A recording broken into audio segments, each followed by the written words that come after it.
you were talking a little bit about China and your concerns around China. We had a guest on earlier on the program from SocGen who said the biggest worry is the Chinese economic model is now broken. I mean, we've seen in the French PMI data there what a little bit of government stimulus can do for growth in France. Clearly, it gets some traction. But I think the concern for China now is that whatever the government does, however the People's Bank of China stimulates, it will not have the same effect as we see in Western economies. Give us your read on that. Well, let me kind of finish my thought that I was talking about if the Chinese government goes and starts selling off a bunch of bonds. If they start selling treasuries, that's going to kind of flood the market.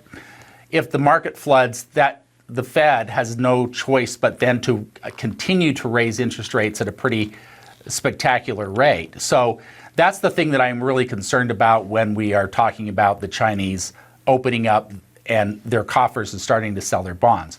When we talk about the stimulus on a local basis in China and why that would not react the same as it would in Europe or the US or other places in Asia, is it is a different type of economy. And the people there they spend a little bit different than we do. They are not as consumer oriented as we are in, the Western part of the world. And they do like to save.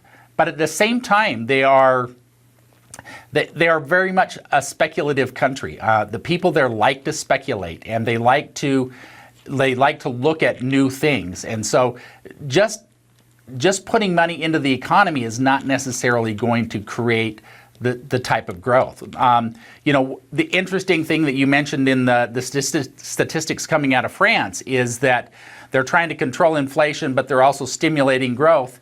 And when you put money into an economy and you're trying to reduce growth at the same time, that's kind of counterintuitive to one another. And so this goes back to the same thing we were talking about earlier. There's counter forces going on in the marketplace right now.